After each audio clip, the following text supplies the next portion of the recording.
Hello, hello, hello. We are here. We are live. New Sprint Ride Option podcast, part of the Blue Wire Hustle Network.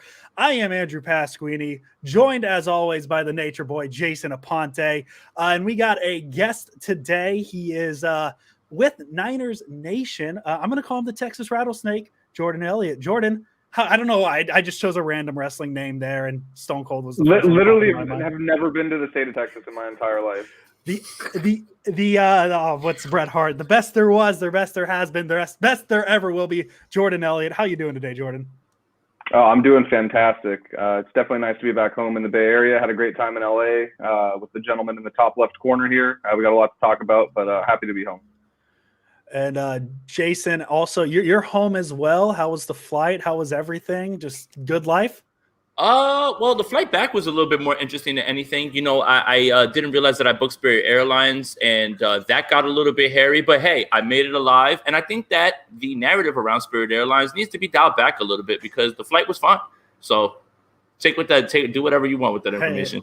Hey man, the flight. Hey, this is the. Oh, sorry, Andrew. Go ahead. The flight flew from point A to point B, no issues. You got there. That's all that matters. That's it. Mike McGlinchey, Spirit Airlines, people taking one bad example and running with narratives out of it. I think that's the conclusion we can draw. Absolutely, and way more solid than he's given credit for. Yes, this has always been a very pro Mike McGlinchey podcast. And so can we agree that Spirit Airlines is the Mike McGlinchey of the air travel industry is what we're saying? I like it. It had one big moment where everybody focuses in on that, but they didn't focus in on the other 3,000 flights where people weren't shaking back and forth or anything like that. So yeah, absolutely. I love it. We're starting out hot today. We could talk about Jimmy Garoppolo smiling if we want. Apparently that was a big news story, but I want to start with you guys because we haven't gotten a chance to talk about your guys' experience last week. You guys were out in LA for those joint practices with the Chargers. And you know, it's been a week, so I just want to get your guys' overarching. I want to hear you guys talk about it. I want to hear what you guys thought about everything, and also a little bit, you know, your guys' experience. I believe it was Jason's first time down in Southern California. So let's just get a general Jordan and Jason talking about their time in LA with the Niners and everything. I had a blast, and you know, hanging out with Jordan is always something that's great. You know, and the next time I'm tired of going to California and not seeing Andrew Pasquini though. So if I had a complaint, it would be that. No, but I mean, you know, the Chargers obviously have a great bunch of skill position players on the offensive and defensive end. So this was going to be a great test for the 49ers to see where they were at. We talked to a lot of people there, and people were saying that the Chargers defense has been outperforming their offense as of late. But it was really nice to get those reps of, you know, Keenan Allen versus Jason Verrett, Fred Warner against Austin Eckler. Those were awesome. So it was really good, and it was really a good way to gauge where the 49ers are at right now. You know, Joey Bosa against this offensive line. It was a lot of fun, and you know, we got a chance to watch a lot of things that we were able to report first because the restrictions on videos were not as strict as they were when it came to the 49ers. You're not allowed to even have your phone out, anything like that. So that was pretty cool too. But overall, just an amazing experience. One for the books, something that we're gonna look back years down the line with whatever happens with our career path and say, man, remember that time that we we just went out there and we made it happen. So yeah, I mean, I can't say anything more than that. So LA, as everyone knows, is the land of stars. It's Hollywood. There are big names, celebrities all over the place. And let me tell you, the man who stole the show was Jason Aponte. I literally am not even exaggerating. Probably 24 times while we're down there, strangers on the street stopped this man and said that they loved his YouTube content. And I'm not talking just at the game or just at the practices. I'm talking about downtown Long Beach, Orange County, Westwood, like all over the place. These people, you know, Aponte was the man of the hour. So I just have to throw that out there. I know he definitely appreciates the positive feedback, but you know, it was a little draining. You know, it felt like everywhere we went, there were, you know, people just coming up. You know, he's just trying to be a regular guy enjoying Southern California. So I know he appreciates the feedback, but I was kind of like, wow, man, this is, you know, listen, a bit much. With Jason Aponte, if him and I are walking down the street, they're stopping him and I, and they're like, "Hey, guy with the beard, can you hold the camera? I want to get a picture with Jason here." That's literally how it felt. And you know, hey, I'm happy to be some, you know, anonymous person, but yeah, it really was like I felt like I was walking around with like Leonardo DiCaprio or something. Like this man no, he's and And let me just explain to you how much he's exaggerating. Yes, we ran into a bunch of people out there. It was cool. It was not that serious. I mean, we were out there with Brad Graham, and he had a line at training camp of people that were trying to, say what's up to him. I don't know if I'm on Brad's level just yet, but no, it was really nice. There's a lot of people who had a lot of nice things to say, and it makes you feel good because sometimes we think that we're doing this, for no reason on deaf ears, and that was really cool, actually. But yeah. Yeah, and Javi in the comments had a great point. I actually have photo proof of me being essentially a limo driver for this man. He's in the back seat of my car as we're driving around Inglewood. I forget what we were doing. It was a short trip. I forget where we were going, but yeah, I have photographic proof of this. So I'm happy to do it. I'm here. I love my brothers here in the sprint ride option pod. I'm happy to do whatever, but I did feel like a bit of a chauffeur, so I just felt like I had to throw that out there as well. Let's get to actual 49ers stuff, but let's wrap it with this. The way you were dressed, it kind of looked like the entire time you're the one who's pulling up like that. You look like that. You didn't open doors or anything like that, but you can see how someone could make that. But anyway, let's get to football. we're going to talk football. We're no longer going to talk about how Jason Aponte has a star on the Walk of Fame in LA now, or we're going to football. He might not have it yet, but it's coming soon. Like we have to realistically, there has to be a sprint ride option pod about whether or not the star comes before the 6th Lombardi, because I feel like that's something that's really pressing at this moment. Oh my God! Everybody's just gonna tune out of this show. Let's go. All right. So you guys are at the joint practices. So let's try and keep this. Let's pretend. Let's go in the time machine. Pretend like we haven't seen the game yet. The game that happened on Sunday. Jason and then Jordan, who stood out at the joint camps? Who didn't? Just kind of general thoughts on the camp in general. See, Jordan was doing much better of a job of focusing in on other people, so who had more than me. But I'm just going to say the one right off the bat, and apparently today in practice, it found itself to be true. D Ford. D Ford's incredible, and this isn't just D Ford's on the field. This is D Ford is dominating, and every single time he's in the backfield. I don't know how this was possible, especially when you consider what was said about him, what were the rumors about him, but D Ford looks amazing, man. And that's the first thing that jumps out at you right away. Jordan did a better job of looking at so many other position groups, but you are taken when you see how fast D Ford is in the backfield nearly every single time, no matter who's across from him. Jordan, you unmuted yourself. Okay, there we go. It. There you go. So the defensive line group as a whole was definitely the star of the 2 days, in my opinion. There was a day, I think it was Thursday. Was it Friday? I'm sorry. I don't have my notes in front of me. I apologize. One of the 2 days, they had 4 different edge players record multiple sacks during 11-on-11s. And that is really hard to do, particularly with the fact these defenses aren't game planning for any of this stuff. They're kind of just running out and doing a lot of, vanilla stuff. So I think that the offense definitely has the upper hand during these drills. So that was very impressive. And, sacks are subjective in training camp. They're not allowed to touch the quarterbacks, and the veteran players especially know that if you go and you lay a finger on the quarterback, you're going to get chewed out. So D Ford, for example, there was a day where I logged him at 4 sacks. I consulted with a couple people who had, and the thing is too, where we were at up in the bleachers, we make sure to go to the top because it's the closest you're going to get to an 11-on-11 view. And going back and watching, the way I personally, attribute a sack during training camp is if you get beyond the pads of the lineman blocking in front of you, and there's a realistic expectation that if you're going at game speed that you would get to the quarterback before he gets the ball out. I tend to even give it's kind of like a tie goes to the runner situation in baseball. Yeah. If it even looks close, I give it to the quarterback and I don't mark it down. So even factoring that in, I thought D Ford looked phenomenal. I think I logged him at like 8 pressures that day. He had 4 sacks. Arden Key had 2. Jordan Willis, who I've been, Jason and I have been to the majority of the training camp practices. We've been trying to tell people Jordan Willis is legit. He looks good. I know he has that 6-game suspension, but he's going to be a part of the team going forward beyond that, simply based on how well he has played. He's a guy, I think, that really demonstrates the value of Chris Kosarek and that defensive line with Darryl Tapp coming in as well, and that defensive line room where they took a guy who was a good athlete, 3rd-round pick out of Kansas State, was with the Jets for a while, showed some flashes. He had some flashes last year as well, but after a full offseason and the ability to be molded by that defensive line staff, he just looks phenomenal. And he's the one guy I've been telling people in my reports for Niners Nation and on the timeline on Twitter. He's the only defensive lineman that I've seen repeatedly give Trent Williams problems, and it is very difficult to beat Trent Williams once, let alone multiple times. So Jordan Willis is a guy people should be, should be excited about, not upset. And Arden Key is another guy who I think doesn't really get talked about as much as I think he should. He's been a phenomenal pickup, and he's out there in that sort of third, almost fourth wave of pass rusher. So the defensive line is just so deep. I will add Rashawn Slater and Brian Bulaga, the starting tackles for the Chargers, did not participate in the joint practices.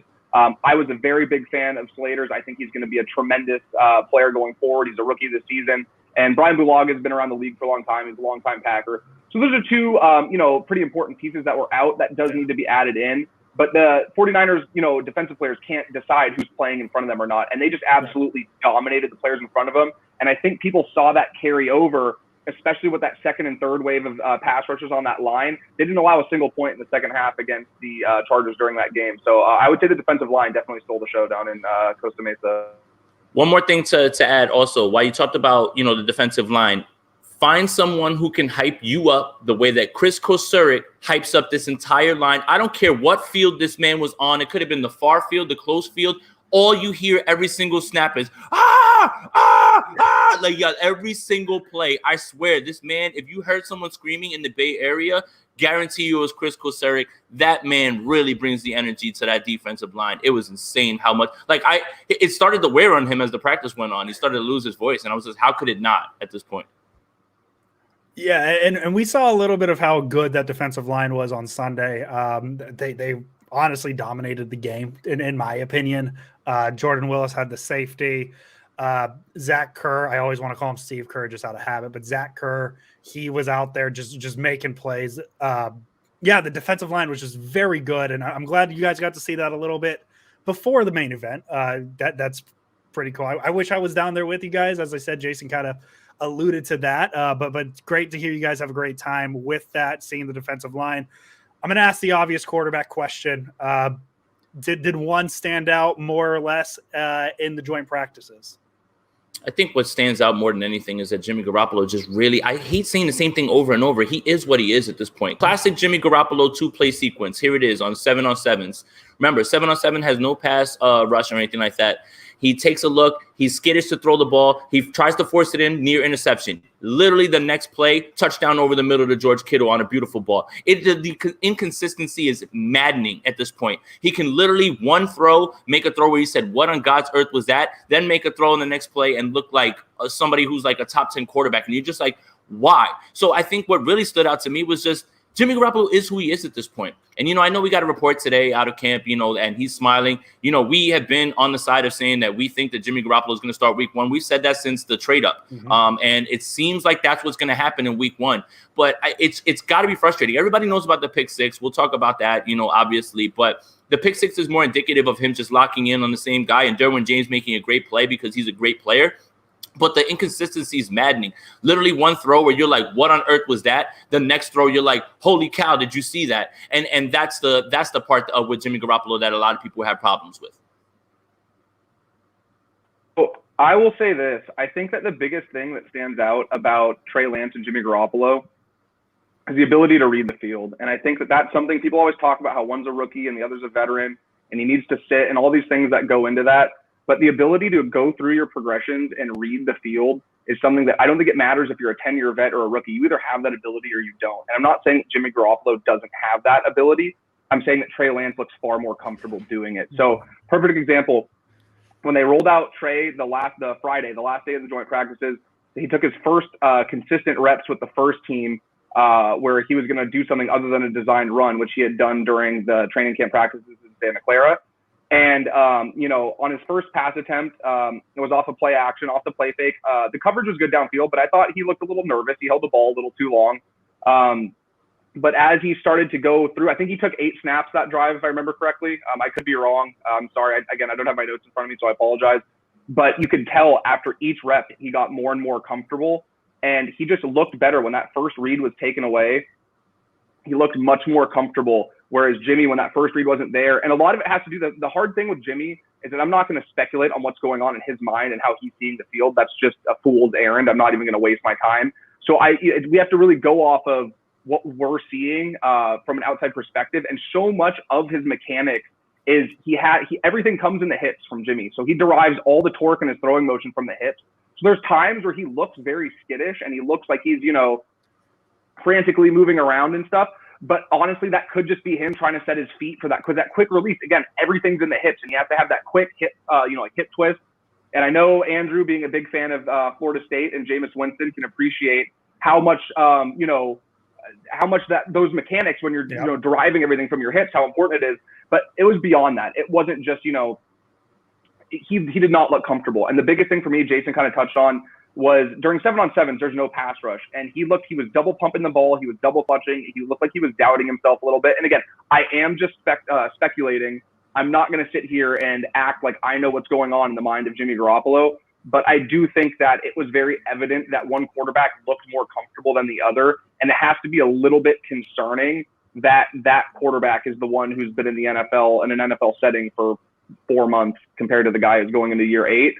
But at the same time, Trey Lance was not perfect. He had a lot of balls. He's still throwing a lot of balls high. He's putting a little bit too much velocity on his throws. I joked during the game, he threw a ball out of bounds, and the Chargers head coach, Brandon Staley, it was literally just, it looked like it wasn't like a laser. It was like a little, had a little bit of arc to it. And he couldn't even hang on. He went to get, catch it in his chest, and it bounced off. He almost fell over trying to catch it. So I'm like, wow, maybe there is a little bit of zip on these balls. These reports are pretty accurate. So I think Trey Lance needs to work on, putting a little bit more touch on his throws and not throwing balls high, because he did have a ball during practice. It was reported by some as an interception. The refs on the field ruled it incomplete. We had a great view of it. It clearly short hopped the safety sitting in single high, but it easily could have been an interception because he overthrew Debo. I think he was running like a glance route, which is similar to a slant over the middle. And the ball ended up 10 yards behind Debo because he put so much on it that it went over Debo and the defender trailing him. So he does have some things to work on, but I just think Trey Lance looks far more comfortable in the pocket with his footwork, with his, reading through his progressions, doing all the things you'd hope your franchise quarterback would do. He just looks better, but there's more to it than just, breaking down that one thing. I do think that in situational drills, up until very recently, Jimmy's had a substantial advantage there. So I think ultimately Jimmy will be the week 1 starter. I felt like that was pretty much going to be the case unless Lance really, truly blew everybody away. And not to say that he hasn't had his moments, but I just think that it's way easier to stick with Jimmy. And if he goes out and he plays the way he did week 1 last year, it's pretty easy to pull him pretty quickly. And even if he plays poorly, you have a good chance of winning those first 2 games on the schedule. Whereas if you roll Trey Lance out and he starts to struggle and then you have to go back to Jimmy, it just creates an issue that you can avoid entirely by putting Jimmy out there. And no disrespect to the Eagles or the Lions, but the way that those 3 teams are all constructed, the 49ers should win either of those games with ease. I honestly am not even, trying to exaggerate. I would pick them to win those games if Nate Sudfeld was starting too. That's how much I think there's a talent disparity between those 3 rosters. So I think ultimately, Trey had the better trip to Southern California, but I don't think that it's going to matter in terms of who starts week 1. Yeah, and to piggyback a little bit off of what Jordan was saying, and that's the stuff that I was noticing while we were in camp, is Trey would have a throw or two where you're like, but he would always improve after that, right? He bounced back pretty quickly, and I think that's what you keep seeing, right? Even during the game. Started off a little slow through the interception, but he got better. He kept firing. He never got skittish. So that's another thing that you have to be impressed with, especially when you're talking about a 21-year-old. So that's something that's been carrying over. That's a constant. That is a constant. So that's something that you really can hang your hat on. By all means, by no means was he perfect. By no means was he perfect. There's plenty of, I kept tweeting, ball placement, ball placement, ball placement. There's 2 things that can be true. The ball can be high and the receiver was supposed to catch it. Both of those things didn't happen. The guys were leaving their feet plenty of times, especially when I rewatched it, even on easy throws. So, and the other thing is Jimmy Garoppolo is getting 1 series per preseason game. Trey Lance is getting a chance to continue to work through that. So that's some more context to it, And that's what I'm talking about. It's like, okay, you can say all those things about Jimmy Garoppolo struggling, in practice or maybe just not exceeding expectations, but he's only getting 1 series on the field and then he's right off the field. Trey Lance, if he has a bad series, he's getting thrown back out there and able to work through it. So those are the 2 things that really are a little bit different when you're talking about comparing their performances and how they've been taking it. Yeah, and Roger, we see the question. We'll get to this one in a minute just because we are going to talk defensive line because I think this is a perfect transition to the game on Sunday. The Niners beat the Chargers 15-10. They moved to 1-1 in the preseason. That means nothing. But I like what you guys said about the defensive line in practice because we saw that in the game. And now what you're saying about Garoppolo versus Trey Lance, I think we saw that in the game a little bit too. Garoppolo came out, looked like, what we expect from him. I thought he definitely improved on the Kansas City game. I think that's a given. I think his best throw of the game, it was incomplete pass. It was a pass interference against Ayuk, or it was a defensive pass interference. It was an out route to Ayuk on this outside. And I think if Ayuk doesn't get held, he probably turns that upfield and gets a good chunk of yardage. And I thought that was his best throw, but nobody's going to talk about it because it was an incomplete pass because of the pass interference. And then he followed that up. He had a first down throw to Charlie Warner that, it's a pretty easy throw, but it was up. And then Garoppolo's scramble was pretty fun. I thought that was probably the most. That was nice. That was a very fun play. That was the most pocket, mobility we've seen from him in a while. He was aware of where everything was coming from. So that's that's another good thing. And then, everybody wants a mobile quarterback. Hey, it might have been 10 the entire time. No, it was good. I actually just watched that play, and he felt it coming, and he was able to navigate through. Good, good on him. He's not wearing a knee brace, so I don't know. I mean, you can talk about confidence all you want, but yeah, that was actually a really nice play. Knee brace gate is back. We love it. And then obviously the interception, and I think there needs to be some nuance on this because yes, the throw was high. I'm always in the camp of, if a receiver gets two hands on it, might have to come down with it. I think it's kind of 50-50 there. Obviously the throw can be better. The throw obviously can be better, but Ayuk can get up. It gets tipped for the interception.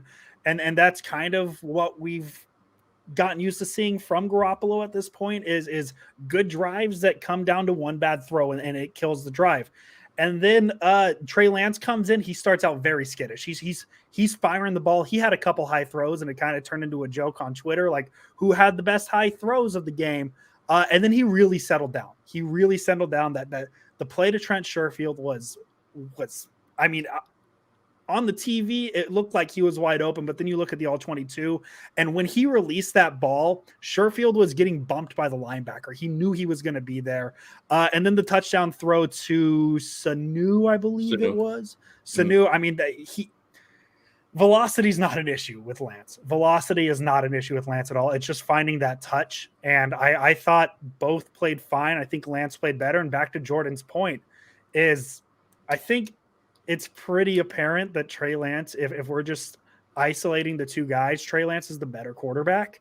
It's just sometimes there's more to that in terms of a starting NFL quarterback. And I think a big thing that comes into play is he's played 3 games in a year and a half now. Give him some time. We'll see what happens.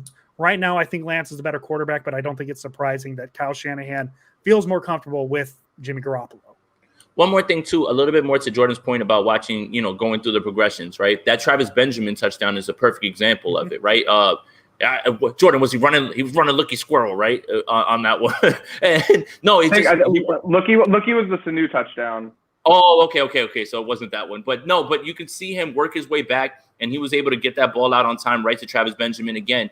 This is a kid who's not taking many reps, but he seems to be going through the progressions better. That Jordan absolutely nailed that one. And then you saw it pop up. It not only happened in camp, it happened in the game as well, too. So that's got to be a good sign for 49er fans. Yeah, no, definitely. And that was the throw I was thinking about was this touchdown, the second touchdown, him looking off that linebacker. And Jordan, what about you? Did you see kind of consistent things as well from the game, from what you saw in practice? Yeah, I thought it was the same thing. Both guys were missing high.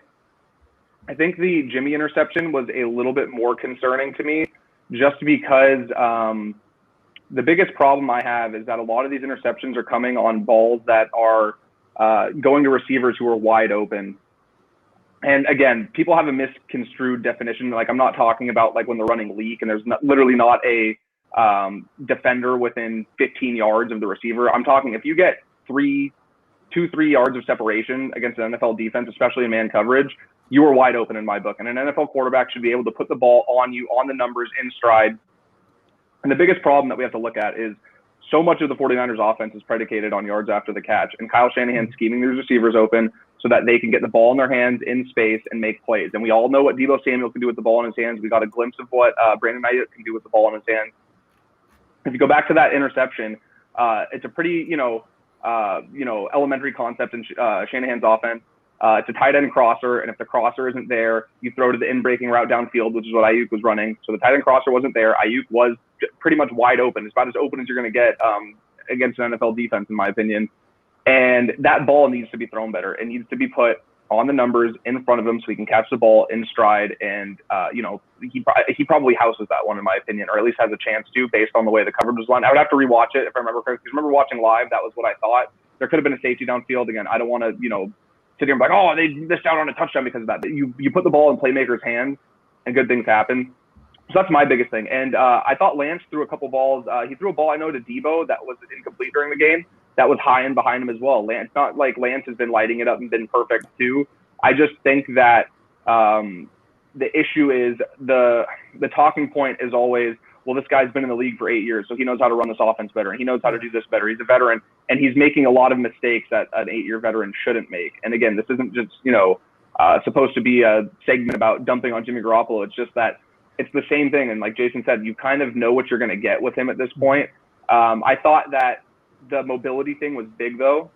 The fact he was willing to utilize his legs, especially in a preseason game like that, to me is huge. He's been without the knee brace a lot longer now. And I think that the fact that he's able to run around like that without the fear of, I think it's a mental thing. Everybody that gets these ACL, injuries always speaks about it. If you hear these athletes, the recovery thing, you physically heal at a relatively quick rate. It's the mental part and trusting that leg again. So it could have been, it could have taken a couple years for him to really come back and be comfortable. And I think he knows now, hey, what do I have to lose at this point? I can't really sit here and play it safe with the knee brace. My job and my livelihood is on the line here. So the fact he was willing to scramble like that, I thought was huge. And even bigger than the running on that play was his pocket presence and the wherewithal to feel where the pressure was coming from, use good footwork within the pocket to evade it, and then tuck and run. So there was some good stuff from Jimmy too. It's just that one interception. And again, I sent a tweet out about it during the game too. We can sit here and point fingers all we want. Sure, there's balls that the receivers need to get their hands on. But I thought Lance's ball to Sanu, I thought that should have been placed better too. And I don't like if you get your hands on it, you need to catch it, because there's times where these guys are fully extended with how quick these windows close and how quick these balls come in. It's unrealistic to just expect every ball that a player gets their hands on, they should be able to catch. These balls should be placed better. And I think that that's ultimately a bigger issue that led to them wanting to invest in potentially upgrading. I don't say potentially. I think they drafted Trey Lance because they wanted to upgrade the quarterback position, because there's been so many of these plays between Mullins and Beathard and Jimmy since Kyle took over, even back to Brian Hoyer, where he's scheming guys wide open. He's getting them these tremendous looks where if they get the ball in their hands, they're going to rattle off these big chunk plays of 20, 25 yards, move the chains, keep these drives going. And these guys are consistently missing throws that just objectively, I think NFL quarterbacks should make with relative ease. But just to wrap it up, I thought that they know what they're going to get from Jimmy. And I think that it was great that they continued to let Trey get out there, because as we all saw, he started off kind of shaky and he picked it up great. That 2-minute drive that he led right before halftime, phenomenal. That throw down the field to Sherfield, some of these things that he's willing to do, I don't think it's necessarily that he's just so much better than Jimmy and Jimmy's unwilling to take these shots. I just think Lance's physical ability allows him to do things that Jimmy can't. And I understand that I'm kind of stating the obvious saying that, but that really does need to be factored in when we're talking about who's really going to get the reins to this offense over the course of the season. Because even if Jimmy starts week 1, I don't think that means that he's going to start for the full season. And I think that Lance, the way he's been playing, he's really applying pressure to Kyle and the brain trust there to make a decision, because while I don't think that he's outright overtaken Jimmy for that spot, I don't think the Niners, when they took him, and then even after OTAs, I don't think they expected to be in a spot where they would even have to think about it. I think they just figured, hey, we'll start Jimmy and see how it goes during the season. So I think that does need to be noted, how rapid Trey Lance has developed over the last 2 months or so since those OTAs in the beginning of June. And you can't deny the ability, the 2-point conversion that got called back, his ability to take a play that would have ultimately been a throwaway. If it was Jimmy or most quarterbacks in the league who aren't mobile, they're throwing that ball away. You're not getting points. I understand it got called back because of holding, but his ability to get all the way to that far pylon and barely get in past that last defender, there's very few quarterbacks who are going to add that dynamic to an offense. So I think that it was great that Trey Lance faced a little adversity, rebounded well, and then also showed the full spectrum of what he can do as a quarterback in this league. One more thing I wanted to touch on too, because there were concerns in camp in Santa Clara about situational drills, right? And the first thing that jumped out was when Trey was put into a situational drill during a move the ball period, he was actually very good with quick passes, was able to spike the ball and set up a field goal. And then to see him translate that into the game at the end of the half, it goes to show how quickly he's picking things up. So he's applying pressure to this whole discussion because of plenty of what Jordan said, making something out of nothing, getting out of the pocket, being able to throw on the run, at least, getting the ball where receivers can catch it. But the situational stuff was the stuff that everybody wanted to see in terms of how can he handle high pressure situations, and you got to be good with the time management. Seems like he's picking that up as well. So, I mean, there's a lot to be excited about with him. No means perfect, but again, I like the fact that he keeps bouncing back every time that he starts a little bit slow or something happens. So the kid just never hangs his head ever, and he just gets back in there and keeps swinging. So that's another great thing for Trey Lance. Perfect. And I think that's plenty on the quarterbacks. I think that's everything that's needed to be said. There's plenty of other spots to talk about on this team. Just touch on the running backs really quick. No Sermon, no Mostert. So this is a Wayne Gallman, JaMychal Hasty game. I thought they did fine. I thought Gallman looked really impressive. He had 15 carries for 72 yards. Hasty, he looked like what we've come to expect from him. He's very shifty behind the line. The big thing for me is no fumbles. I think that was a big thing, because that was something that felt like possibly would have cost him a spot. I mean, it still might. We'll see what happens with the cuts, because they got to cut to 53 by next Tuesday, I believe it is. So we'll see if Hasty survives. So I think the running backs did fine. I don't think there was anything that stood out exactly, because they didn't have any big runs or any touchdowns, but I think the running back position as a whole is fine on Sunday. What I took away from it was that Mostert running camp on the first play on 11 on 11s, and he was gone. A touch on the small of your back is in a tackle. I don't know if those guys are getting their hands on him, and he just, he looks the part. So it's clear that they want to keep him wrapped up. In terms of Hasty, yeah, you definitely want to see him take care of the ball. And Elijah Mitchell was back at practice today, I heard. So again, that's only just going to make things more difficult as to who gets put on the practice squad or who gets waived. We just found out a few moments ago that Austin Watkins Jr. was waived. He's injured, so if he doesn't get picked up, then he'll revert back to IR, which I think there's a really good chance for that. I know that has nothing to do with running backs, but I wanted to make sure we got that out there. Yep. But Hasty looked good. Gallman is solid. If he's going to be pressed into duty, he's great in pass pro. I don't know if you guys saw Brian Baldinger break it down, but he's great in pass pro, which is something that, especially in times when the offensive line, we're talking about right guard being a bit of a concern. Everybody's going to have to pass pro. So I thought that Hasty looked fine. So did Gallman. And it's going to be interesting to see how they work this out right now, because River Craycraft got cut. Austin Watkins gets waived. And now we got to see what's going to happen when they actually have to cut down to 53. Yeah. And I think Trent Sherfield, if we're shifting to receivers as well, he's a lock. He's a lock. He put his stamp on it. I mean, it's to a point too. Like, is he? Because Jason, you and I and Jordan can touch on this too. Obviously, you and I were under the impression that Sanu's receiver 3 going into the preseason. Is Sherfield? And Jordan, we'll start with you. Do you think Sherfield's creeping up on that wide receiver 3, or you think it's just he's going to be receiver 3? No, I think that it's going to be a timeshare. Okay. I think that Sanu definitely still has the advantage there. I think Sanu is very familiar with the scheme. He's very familiar with Kyle's route tree, what he has to do within this offense. And I think that he does a lot of things that may not get noticed, finding soft spots in zone coverage, just having a little bit of veteran savvy. Not to say Trent Sherfield hasn't been phenomenal. He's one of those guys that the first day that we were there at the beginning of training camp, we were like, wow, this guy's going to be more than a special teams player. He can really run routes. He can catch the ball. Like, he's a good NFL wide receiver.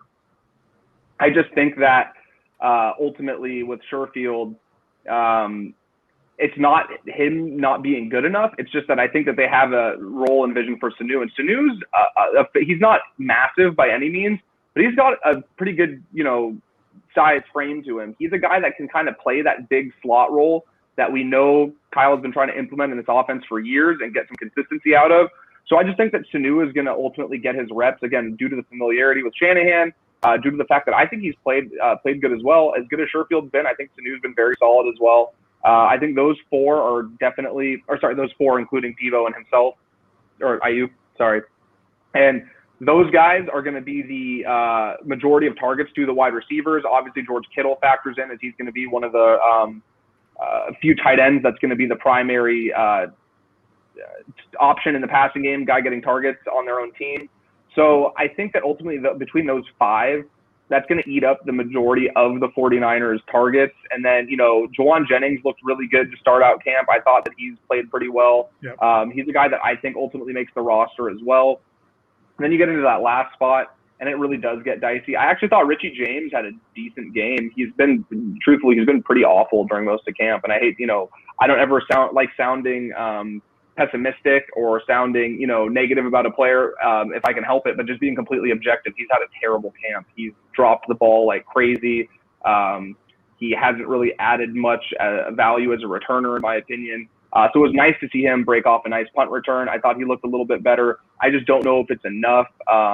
I was hoping to see a little bit more Simba. Unfortunately, didn't get a chance to. So that sixth spot is really where it gets questionable, in my opinion, because I think the first five that we talked about are already spoken for. The sixth spot is really what's going to be interesting to watch. The reports coming out of practice through this week, and then obviously the Raiders game on Sunday. Yep. I mean, I would say that Simba probably has the edge because he's actually been producing in the return game. They even use him on the jet sweeps. And, Jordan hit the nail on the head. I don't want to pile on, but the drops, they were happening in camp. They're happening in games. And it gets to a point. You know how it is with Kyle Shanahan. If you start to drop the ball, unless your name is, a certain player, he's not going to take that lightly, and we'll see how that works out. But yeah, it got a lot more interesting, especially now that we just found out a few minutes ago that Austin Watkins just got waived with an injury settlement. So he's out there to be picked up by anybody. So we'll see. I think that's going to be a really interesting part. River Craycraft, I thought, would be in that situation as well too. He actually really had a nice block. He's the one who actually sprung the most to touchdown in 11 on 11s. It was a great block. You know how wide receivers have to block in this scheme. So, I think that's going to be really the portion that's going to get interesting is who's going to take that sixth spot and what do they value more? Is it going to be special team stuff? Is that what's going to put people over the edge? But I think Juwan Jennings definitely makes his roster too, as Jordan alluded to. We're going to shift from the offensive side to the defensive side now. Roger, we didn't forget about your question. We're going to touch on it here in a second. The defensive line looked really good. 5 sacks, 9 quarterback hits. There we go. That's the stat I was thinking of. The defensive line is just going to be the defensive line. Zach Kerr had a very good game. Kentavious Street looked really good too. Mo Hurst, he looked good in his one series. I don't mean to cuss, but a high ankle sprain. He's going to be out for a month, unfortunately. So we're going to see if a spot's obviously going to open up. Jordan already touched on Jordan Willis. He had the safety in the sack. So we'll start with Roger's question because he has been patiently waiting and we appreciate it. Will Zach Kerr make this team, Jason? Yes. I mean, especially with the Mo Hurst thing now and how good he's looked. And Jordan Willis, remember, is out 6 games with PED suspension. So that's another spot that's going to be opened up. Zach Kerr definitely is going to make this roster. I don't really have too many bones about that. Yes, he will. And I think it's a matter of will he stay on the roster, because I think Mo Hurst, when he comes back, he's been so good, and he adds the ability to rush the passer from the interior. If you put him and Kevin Givens on the interior together on an obvious passing down, or him and Eric Armstead, like the different varieties of interior depth that you could put together, having him in that mix might be too much for them to turn down. And Zach Kerr has been awesome during training camp. There was a day where I thought he was the best player on the field. He had a couple days where he definitely looked like he belonged. 49ers defensive line, and I cannot stress this enough, this has to be like, I like, even before we were doing any of this stuff, just for my own amusement, I always liked doing, roster projections and trying to guess who would make the final roster. And I don't think I've ever had a time with a specific position group that was so difficult to project than it is with this defensive line. Because even beyond the guys we talk about a lot, guys like Yarbrough and Daniels and some of these other guys that are just kind of, looked at as fringe roster players, they could easily be the 9th or 10th defensive lineman on the majority of NFL teams. They've been that good. So I think it's going to be really tough. There might be a guy that they really like within that building that they end up keeping that, they might not be as big of a name to us, so we might overlook them in place of somebody like a Kerr. But I think that, the thing with Zach Kerr is that he is so good defending the run that they might opt to keep him too, just because he is like Maurice Hurst is really good rushing the passer. He does have a little bit of less of an edge than Kerr does against the run, and that might be something that factors in for them as well, because Kentavious Street's been so good at doing both. Kevin Givens has been pretty good doing both, that they might opt to keep the guy who is slightly lesser of a pass rusher, not as talented in that aspect, but can defend the run. But I could also, I think they're ultimately going to look at Maurice Hurst and they're going to value the ability to rush the passer from that 3-tech spot a little bit more. So I think ultimately what ends up happening is he occupies that spot until Maurice Hurst comes back. And if they feel like Maurice Hurst is going to come back and be 100% from that ankle, I ultimately think that Zach Kerr ends up being the guy that gets cut, unfortunately, to make room for him. I personally, I'll add real quick, I wouldn't keep Nate Sudfeld. I don't think Nate Sudfeld's been bad at all. Jason and I were trying to tell people all throughout camp, everybody wanted to hear about Rosen. Rosen was not good. Sudfeld was better the entire time. And I think that was made evident by the fact that the 49ers decided to keep him. I do think, however, that the biggest difference this year is that, there's the COVID stuff going on, obviously. So you can't just cut the third quarterback in a way you could in previous years. That does have to kind of be a concern. But my stance is kind of, if you're getting to Nate Sudfeld, if you're getting past Jimmy and Trey and both of them can't play, how much better really is Nate Sudfeld than a guy you'd be able to pick up off the practice squad or pick up off the street? And I understand the familiarity with the offense and building rapport with receivers and all that stuff. But ultimately, if you're getting down to your third quarterback anyway, your chances of winning games aren't that great to begin with. So I would rather focus on what the team would look like while everybody's ideally healthy and you're at least on Jimmy or Trey, and sacrificing that third quarterback spot in place of an 11th defensive lineman, I think would be the prudent move. But I don't know if they'll do that because Kyle's been pretty adamant about wanting to keep the third quarterback. Right, and throw him on the practice squad. And during COVID, if God forbid the room gets, one person gets it and they're close contact, and they both have to go, and you can bring up Sudfeld, who has the Scangarello, connection, and we talked about in the last episode, Andrew. I was just like, get Josh Rosen out of here, man. Like, it's done. And then eventually, like the next day, it was like done pretty much. But Sudfeld did outperform him the entire camp. Like, it pretty much wasn't even close. Like, Rosen would have that one throw that you'd be like, oh, there it is, but then he'd have four more like, oh, there it is. And Sudfeld just threw prettier passes. It just is what it is. I mean, there's probably a reason that he's on his fourth team now. So it's rough. The NFL is definitely significantly different than college football. I think that goes without saying. Just to answer the question, yeah, I think Zach Kerr makes the team. It probably gets a little tricky when Mo Hurst comes back. We'll see who the odd man out is there.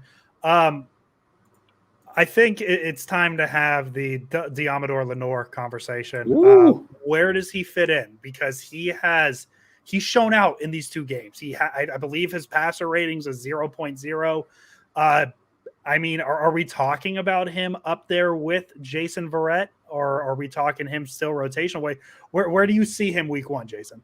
I mean, he's probably going to be the cornerback 3 right behind Emmanuel Mosley just because of familiarity. But, my concerns with who is going to be playing after have been alleviated. And I don't want to overreact to preseason games, but in camp, Ambry Thomas has not looked good. And it's continued the entire time. This was a high pick again. So, I'm sorry that it comes off negative, but he's not performing well. Lenore, on the other hand, is performing out of his mind right now, and he's just doing so well. So it's really interesting because there was a huge concern. While it's not exactly a locked up situation, and obviously when you get to backups at any position on any team, it's not going to be a good thing. But Lenore has been so good, so fast. And it's got to be exciting for 49er fans to see because, as we said, my concern was if, God forbid, something happens to Verrett or Mosley, where does this cornerback room go? We saw BW Webb come in and go. They have some other guys, Dante Johnson, somebody who's going to, be on this roster no matter what, death taxes and Dante Johnson, and he'll be mixed in there. But Lenore offers so much more upside, and it's good to see that the 49ers are able to, at least so far, you don't want to overreact because the bullets haven't really started flying yet. Draft a cornerback and have him perform very well because the 49ers haven't done that in a long time. I think – oh, sorry.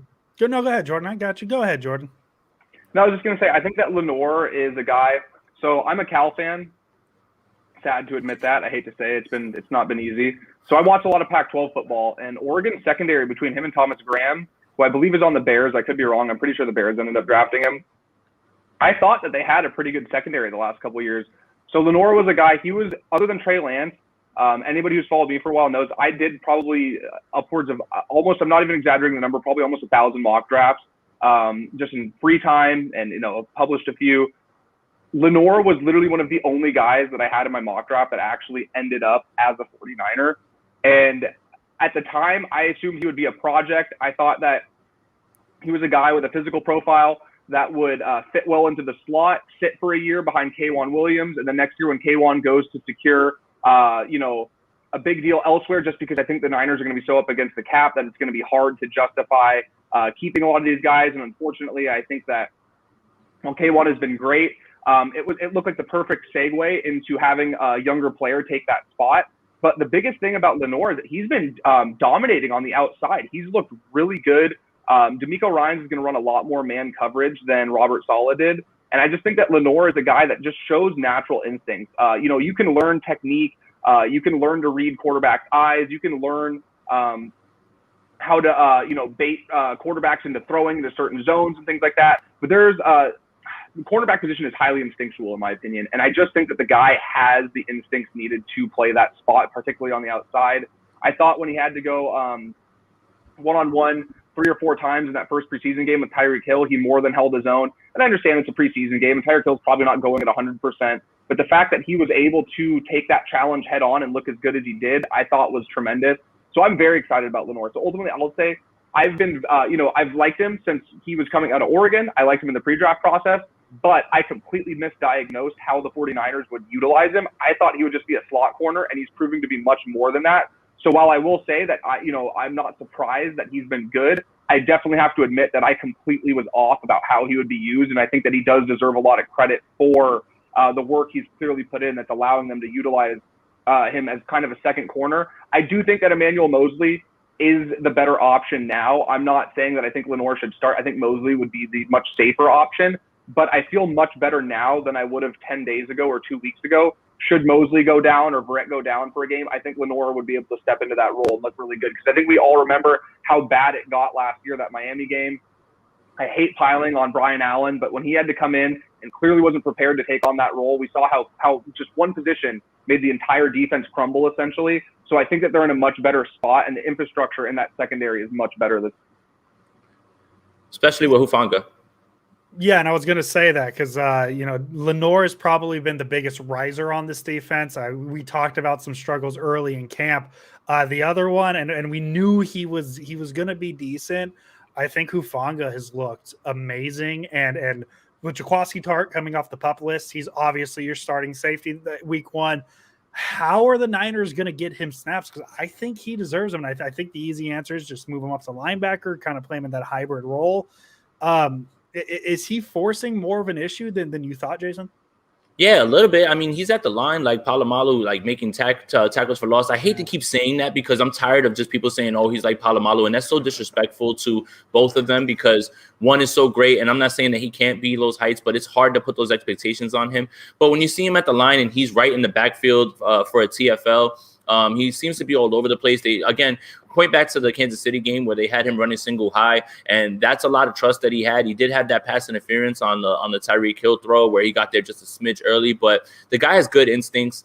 We're gonna see when things start to really happen if they force his way on there. So again, Tart's gonna start as long as he's healthy, and that's fine, and then it's gonna have to happen if they're gonna run more, with more people in the secondary than they are linebackers, or if they're just gonna put Hufanga in one of those spots. So gonna be interesting to see. I'm sure he's not making it easy on those guys in that decision because he has looked very, very good. Beautiful. Yeah, no, I've liked what I've seen. Jordan, do you have any thoughts on Hufanga and what you've seen? No, just that he is a guy that came in. Jason remembers we were getting there about an hour before each practice started, and he was the only player that was beating us out there. He was out there very early, stayed on the field late, and I understand it's very cliche, and it sounds really good to say first guy in, last guy out, but he really clearly took on the challenge of improving his coverage. That's mainly what he was working on with the DB coaches before practice started. Footwork. Understanding where he needs to play in certain zones. And we saw over the course of camp, not only did he shoot up the depth chart, but his responsibilities also increased. And he went from playing a little bit more in the box, so they were actually leaving him in single high with the first team. So you have to remember he's a 5th-round pick. He's somebody that's going to definitely take some time to adjust and acclimate once the regular season rolls around and we go from, as great as it is to evaluate these guys in training camp practices and preseason games, it's nothing like it's nowhere close to the level of speed and actual competition they'll face in the regular season. So I think they're in a great spot. I know Tart is a friend of the pod, and he is the unsung hero of this defense. He is a guy that does so much and gets such little recognition for it, and I think it's awful, but he is so good at what he does, and whenever he's gone, his absence is really felt. So I think that him coming back for week 1, which is what looks like is going to happen, is truly the best case scenario, and then it gives them a chance to develop Talanoa should they get to a spot where, again, let's hope that Tart goes out there and plays phenomenal this year. He plays the way that we know he's capable of playing. He gets through the majority of the season without getting hurt. ultimately he might be a guy that the 49ers can't re-sign next year because, again, it's going to get really tough. This year they were able to pull off some front office magic. It's unrealistic to expect them to be able to bring everybody back. So should Tart get offered a big payday somewhere else, which he most assuredly deserves, they might then be able to bring in his replacement and have him, sort of molded over the course of the season rather than just throwing him out there and having defenses take advantage of a rookie who was picked in the 5th round who, while has shown flashes, it's not fair to expect that he's just going to be able to go out there and roll with starters when the action really heats up in the regular season. Beautiful. Well, we're at about 50 minutes here, so I think it's 3 stars time. I think this is a good place to have it. Week 2, as I said, Niners win 15-10. I'll start just because my 3rd star, man, I just want to give the 3rd star to the guy who was the only one who played 100% of the snaps on his side of the ball, Jalen Moore. I know he had the holding on Trey Lance's 2-point conversion. Other than that, I didn't notice him, which I think is very good for a tackle. And I just want to say a guy's name who played 100% of the snaps in a preseason game. So I'm gonna use that for Jalen Moore, 3rd star. Yep, and I'll go with my 3rd star. Damn it, I lost it. I had it. Trent Sherfield. Again, it's just he continues to make plays. And again, people, have asked me, oh, well, how much does what's going on with Trent Sherfield have to do with Trey Lance? Some of it, but not all of it. He's been open no matter who the quarterback is, and every single quarterback has been targeting him. I just a steal right now for a guy that we thought was going to be an absolute just special teams guy has now ascended into that wide receiver 3 role, in my opinion. So yeah, Trent Sherfield continues to make plays and continues to show that he's much more than just a special teams gunner or punt returner. So I'm sorry. How does this work? Do we just do 1 or is it 3? 3 stars. So 3, then 2, then 1. Yeah. So you're gonna do your 3rd star, and then we'll go around again. Yep. Okay. So for the 3rd star, I'm gonna go Mike McGlinchey just because I think that it was very unfortunate. This is literally a story as old as time with Mike McGlinchey. He has one bad pass rep where he gets driven back in a bull rush by the opposing defensive lineman, and then everybody goes into this huge panic and they start dumping all over him and saying that he sucks. Mike McGlinchey set the tone in the run game. I thought that he held up well on literally every other pass pro rep that he had, other than the one that I'm sure most people have seen on Twitter by now. Mike McGlinchey had a great game. He's looked great during camp. He's definitely gotten more comfortable with the added weight over time. Mike McGlinchey is good at football, and I will say that until I am blue in the face because I am so sick of people dumping on Mike McGlinchey and undermining how much value he brings to this team. And I understand people, they run with this narrative like, oh, he's a good run blocker, but he's not good in pass pro. Kyle Shanahan wants to run the ball. They literally won the biggest game of the season in 2019 that was not the Super Bowl by just running the ball over and over and over again. If Kyle Shanahan could win a game in the NFL without throwing once, he would do it without hesitating. And Mike McGlinchey makes not that necessarily that specific example possible, but Mike McGlinchey does so much for what Kyle and this offense wants to do. And especially when you factor in that Mike McDaniel, the genius and the mastermind behind so much of what makes that run game successful, is now the offensive coordinator. Mike McGlinchey has tremendous value. So again, I'm so happy. I know you guys are pro Mike McGlinchey as well. I just hope people understand that there's so much more to being an offensive lineman than having one bad rep put on film. It really is a thankless job. And I think that Mike McGlinchey gets so much unfair criticism that I will, defend him until the end of time, because I just think it's ridiculous how much this guy just gets, negativity thrown his. So, some would say the Spirit Airlines of the 49ers offensive line. I'm going to go 2nd star. I'm going to go Zach Kerr. He was probably the guy on the defensive line that stood out the most. I knew Jordan Willis had the sack. I don't know. I felt like Kerr, the play that impressed me the most with Kerr, he had the knockdown on a Willis pressure that he got held on. You don't see it too often, defensive tackles making tackles on screens to receivers. He read it quick, got out there. So yeah, I'm gonna go Zach Kerr. He stood out the most to me on that defensive line. Yep. I'm going to go Jordan Willis then. I mean, just everything that's been happening has been happening now in games, and that sack was impressive. And, another thing, when we evaluate these defensive players, you got to remember Justin Herbert, Keenan Allen, Austin Eckler, none of these guys really played. So, yes, you want to say, hey, this guy had a great game, but it's not like they were locking down or doing things to the first team offense. So, again, I'm not trying to be negative or anything like that. It's just like, let's put some context to it. But Jordan Willis has been incredible. And it's so strange how, last year we had, Kerry Hyder. We were big Kerry Hyder fans. How much of that had to do with Chris Kosaric? Almost the same thing with Jordan Willis. This organization has shown that they're going to take chances on players who have high high grades, high spark scores and things like that, athleticism, and try to cultivate that. Seems like Chris Kosurik's a mad genius. It's not all about the yelling, but I guess it's what he's telling them about with the technique as well too. So yeah, Jordan Willis, I mean, I know that he's going to be out for 6 games, but it's going to be really good to have him come back because, I know that we don't want to talk about this and put this out in the air, but by the time week 6 rolls around, there will be injuries to this team and there will be a spot for him to come back. And if he can come back and immediately contribute, then it's just going to be a feather in the cap of the 49ers. And I know Jordan would like that feather in the cap thing there. And in the mold of the previous star, I will say on the defensive line, I think Kevin Givens is so good. He's a guy that does not get enough credit as well. He's super athletic. I put out something last night when I rewatched all the defensive snaps that I think that the athleticism that the defensive tackles have is just tremendous. And I thought that Givens played a really good game and just had so much burst and explosion, rushing the interior, defending the run, just all around a solid game.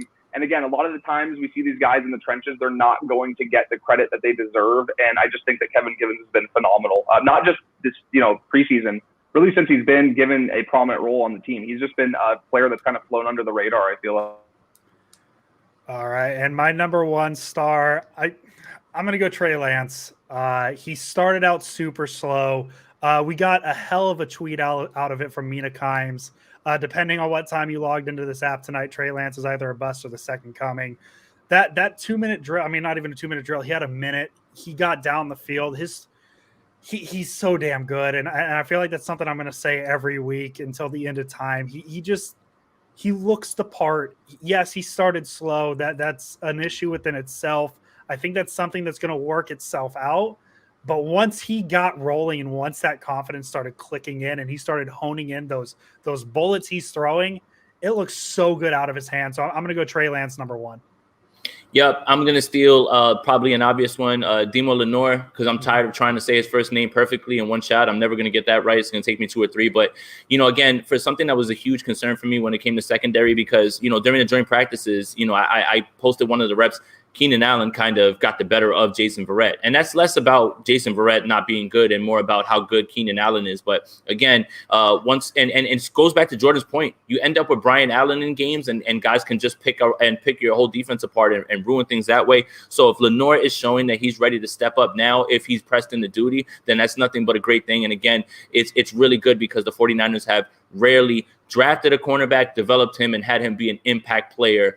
So that, Lenore continues to impress, and 49er fans should be excited.